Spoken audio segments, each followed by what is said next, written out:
नमस्कार दोस्तों, मेरा नाम डॉक्टर अनुराग अग्रवाल है। मैं डायरेक्टर हूँ emergency medicine and trauma at Fortis hospital Noida में। आज हम लोग बात करेंगे, अगर आपके गले में कुछ खाना या पानी अटक जाए तो आप इमरजेंसी में क्या कर सकते हैं।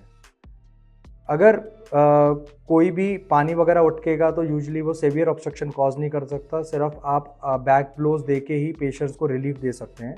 लेकिन अगर कोई सॉलिड या फॉरेन बॉडी या खाना वगैरह अटक जाए तो उस केस में दो चीज़ें हो सकती हैं।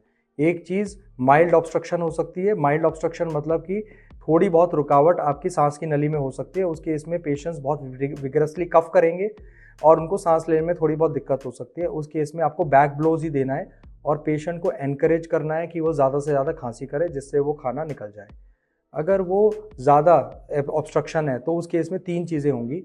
पेशेंट्स बोल नहीं पाएंगे, पेशेंट जो है वो खांसी नहीं कर पाएंगे और उनको सांस लेने में बहुत ज़्यादा दिक्कत हो रही होगी।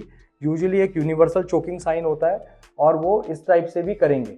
उस केस में अगर ये आप पेशेंट से पूछेंगे कि आपको क्या सांस लेने में बहुत दिक्कत हो रही है और कुछ अटक गया है, अगर वो नॉड करके आपके एक्नॉलेज करते हैं तो आप उनको हेल्प करने के लिए सबसे पहले तो आप इमरजेंसी हेल्पलाइन में कांटेक्ट करें।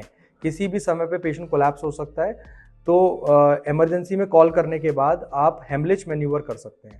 हेमलिच मैन्यूवर के अंदर आप पेशेंट्स के पीछे खड़े होंगे और अपने हाथों को उसके अराउंड रैप करेंगे और उसके बाद अपनी फिस्ट को उसके नाभि और lower part of chest bone के बीच में रख के उसको एब्डोमिनल थ्रस्ट देंगे। ठीक है, एब्डोमिनल थ्रस्ट देने से आपका जो इंट्राथोरेसिक प्रेशर है, जो छाती का प्रेशर है, वो बढ़ेगा और जो फॉरेन बॉडी है वो डिसलॉज हो जाएगी। ये एब्डोमिनल थ्रस्ट आप तब तक करेंगे जब तक या तो फॉरेन बॉडी डिसलॉज ना हो जाए या पेशेंट अनकॉन्शियस ना हो जाए। किसी भी समय पे अगर पेशेंट अनकॉन्शियस हो गया तो आपको सीपीआर करने की आवश्यकता पड़ेगी। अगर यही चीज़ कोई व्यक्ति जो प्रेग्नेंट है उसके अंदर होती है और आप अपना रैप नहीं कर पा रहे हैं उसको, तो सेम चीज़ आप उसको चेस्ट में थ्रस्ट देके कर सकते हैं। उस केस में आपको अपनी फिस्ट को उसके middle part of the chest पे रख के उसको चेस्ट थ्रस्ट देने होंगे। ठीक है, अगर अब हम बात करते हैं बच्चों की।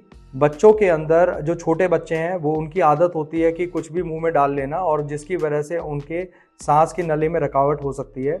अगर बच्चा रो नहीं रहा है, सांस लेने में बहुत ज़्यादा दिक्कत है या नीला पड़ रहा है, उस केस में हमें एब्डोमिनल थ्रस्ट और बैक ब्लोज देने होते हैं। तो कोई भी छोटे बच्चे को अगर सांस लेने में बहुत दिक्कत हो रही है और फॉरेन बॉडी होने का अंदेशा है, पहले तो इमरजेंसी में कॉल करें। उसके बाद बच्चे को अपने हाथ में लें और उसको सपोर्ट करके उसको उल्टा कर लें।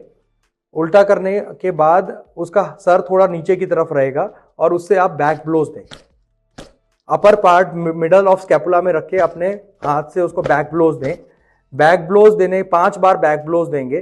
5 बार बैक ब्लोज देने के बाद उसको सीधा करें। ठीक है, और सीधा करने के बाद आप उसको चेस्ट थ्रस्ट देंगे। Middle of the chest bone पे रख के आप उसको 5 बार दबाएंगे।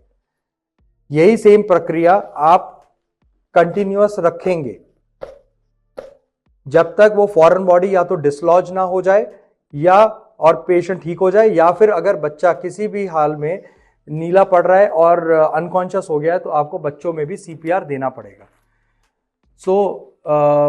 किसी भी प्रकार की फॉरेन बॉडी को लाइटली ना ले। Always call emergency helpline as soon as possible. और जो मैंने आपको बताया, हेमलिच मैन्यूवर, एब्डोमिनल थ्रस्ट और बैक ब्लोज, इनको याद रखें और आप किसी भी इमरजेंसी में लोगों की हेल्प कर सकते हैं। धन्यवाद।